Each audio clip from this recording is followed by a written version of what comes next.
Well, hello everyone. Let's see. Hope you can hear me. Is this all right? Yeah. Well, thank you so much to Noura and to Muslimish for inviting me and allowing me to share my perspective. So I'm Sarah Haider. I am co-founder of Ex-Muslims of North America, and my perspective is a little bit different. Noura asked me to speak about the future, so I'll share my views on that. And you'll notice that I'll contradict a little bit about what she said, so eloquently, by the way, and that was amazing. And I don't believe in any way that my views are the end of the conversation, but I'm so glad to have the opportunity to speak about what I believe here today. And I don't really have much time about this, so I'll just share my views, throw them out there for discussion later, and I hope this conversation can continue. So a little bit about Ex-Muslims of North America. We are the first organization in North America exclusive to ex-Muslims and of our kind in the world. We are strictly non-theist. That is to say that we are ex-Muslims who no longer hold any religious beliefs. There are some ex-Muslims who are Christians or converted to another faith, but we are faithless people. We aim to reduce discrimination faced by those who leave Islam. We advocate for the acceptance of religious dissent in Muslim communities and all over the world. And we promote secular values. We counter the isolation facing non-theist ex-Muslims by fostering exclusive communities and support networks.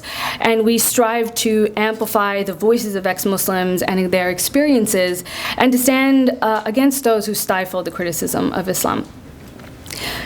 Not too long ago, an organization like ours wouldn't have been possible. We're pretty young. As you've likely understood by many of the stories shared here today, apostates from Islam regularly face ostracism and abuse, especially from those closest to them.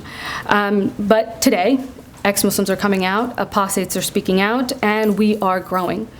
Ex-Muslims of North America is a relatively young organization, but even we have grown immensely. Today we have over 18 chapters in the United States and Canada, and these communities are our heart and soul. Let me talk a little bit about why communities are so important and why we focus so much on this. Social support is so immensely important to any effective activism. Once you know that you aren't alone, you have a community behind you, it's easier to face the hardships of speaking out. And we need more people to speak out. There are likely millions of ex-Muslims across the world, and we need champions. As we foster our communities, we are able to find and aid individuals who are ready to finally be open about their apostasy. This coming year, to just give you an example of one of our programs, we will be touring college campuses, and some of our community members will now be featured as speakers. They're ready to talk, and we're ready to give them that stage. And we're doing this, going to college campuses, because we have noticed how stale the conversation has become around Islam, and I'm sure a lot of you have noticed that as well. How it tends to be shouting matches from people on polar opposite sides, those on the far right who have no compassion at all for Muslims as people, and those who are religious conservatives who attempt to cover up some of the worst excesses of the faith. I think ex-Muslims have a really important part to play in this conversation. We have skin in the game. We have Muslim friends, families, communities who we care very much about. We want to protect their dignities and civil liberties, but we also want to be talking about the problems within the faith. And for too long, threats of violence have prevented us from speaking out. With this tour, we want to normalize the perspective of ex-Muslims. Sorry, a little thirsty. We've also been creating videos, and I'm really proud of this. I will show you one of these videos in just a minute. And these are profiles of non-believers to show the diversity of ex-Muslims, to show that there are many of us, that ex-Muslims are, we're your brothers, your sisters, your next door neighbor, we may be your former MSA president, or even your former imam. We are, we come in all shapes and sizes. We are men, we are women. We come from conservative backgrounds and liberal backgrounds, college students to octogenarians. We are many. I want to show you one of these videos. I hope someone can help me set it up. And it focuses on two sisters of Syrian origin, Hazar and Lena. Yeah, it's a little blurry too. looks like. But I'll wait for a little. You know what? I'll just continue the rest of my talk while we wait for this. But as you'll see, maybe we'll play it at the end, Lena ends it in the end, she says, you know, if you set your foot down and actually demand what you want, you're more likely to get it than if you didn't ask for it at all. And my perspective in this conversation is that the issues that we see in the Muslim world and among believers can only be resolved by direct confrontation, sometimes uncomfortable confrontation, and by truth. And I'm sure this is considered an extreme position by some, maybe some in this audience. This is Muslimish, after all. But I believe we need to be talking about facts. And maybe heartless as it may sound, I think we need to worry a little bit less about feelings. And here's why. Feelings deceive us. Facts allow us to see the world for what it is, and if we cannot see the world for what it is, then we cannot mold it into something better. I am not waiting for religious moderates to convince extremism that they are wrong about how they define a word or interpret a verse. I am unwilling to be held hostage to the ability of moderates to convince extremists that they are wrong about how they do it. I do not believe that there is a space for comforting lies. No, Moses didn't part the seas and Muhammad didn't fly to heaven on a winged horse. We don't know if there's a God, and we certainly shouldn't be living our lives according to what this God may or may not desire. And I think there's no place at all for this kind of conversation in the modern world, and we need to be clear on this point. I understand, though, that the religious have emotional ties to these ideas, but they're not the first to chafe at the prospect of abandoning old traditions. This is very common, and this is common to the efforts of progressives. In fact, we can expect resistance. But let me backtrack a little bit, tell you about who I am and how I came to hold these ideas. I'm an ex-Muslim. I left the faith when I was 15, and I left because I was confronted with ideas that were uncomfortable to me, with ideas that contradicted my faith directly. I actually even had like a militant atheist friend who would print out these verses from the Quran, and he would show me and he would say, look at this, Sarah. How do you explain this? And until he did that, as obnoxious as it seemed to me in that moment, I had never really thought about these things critically. I had never really examined my faith for what it was. And so I wanted to defend my faith. So I was like, okay, I'm going to, read up all about this, and I'm going to prove him wrong, because he is wrong about this. And then I found that actually, as I was trying to defend this faith, there wasn't really much to defend at all. And I left.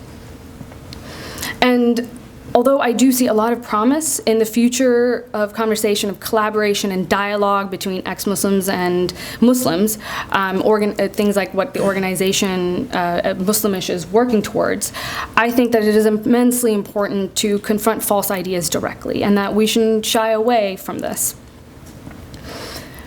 When I was younger, this is one of my favorite quotes. The arc of the moral universe is long, but it bends towards justice.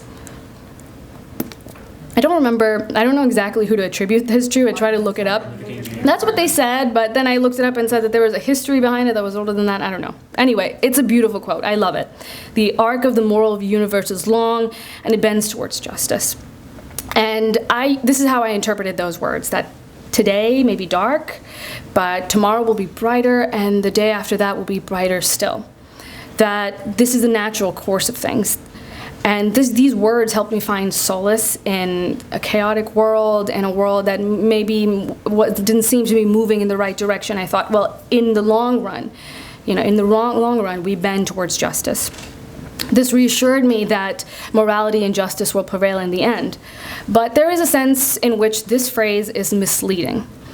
There is a sense in which it provides false comfort. And today I want you to lose that sense of comfort.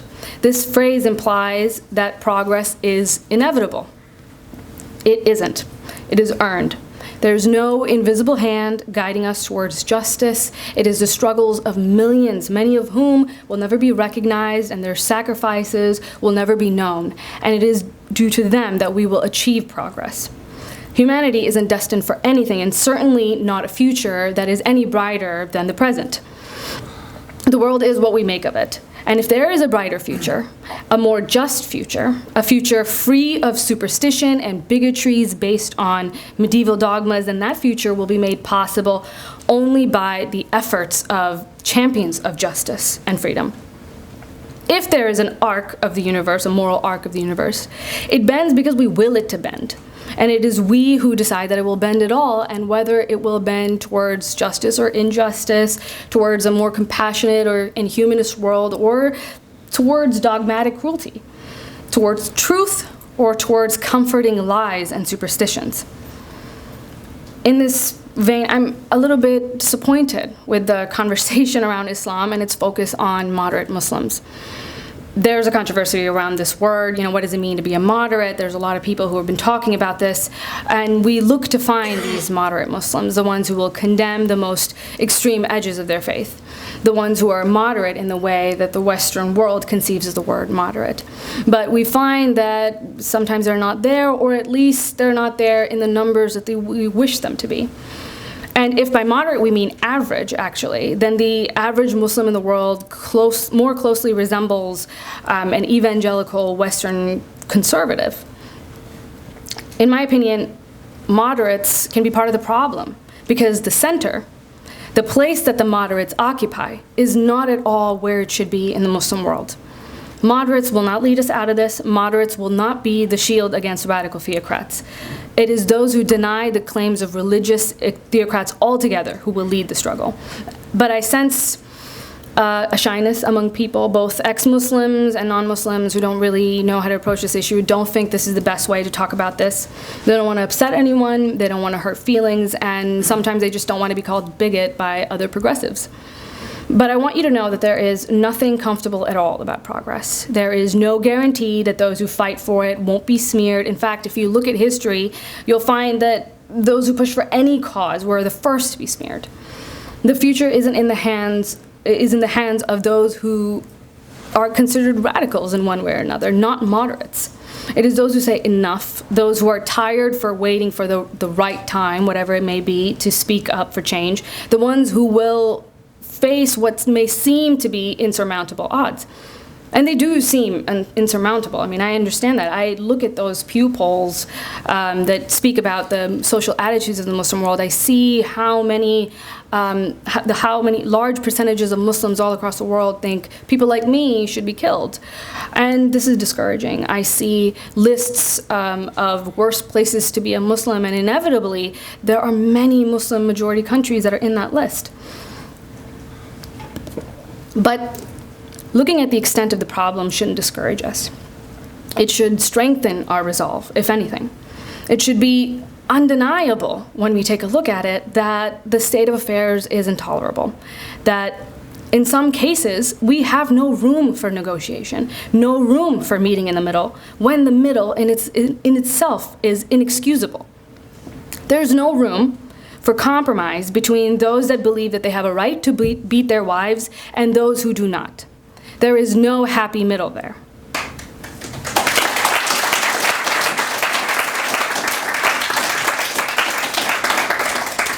But if you look at where things are, you might think that this position is unreasonable or even impossible.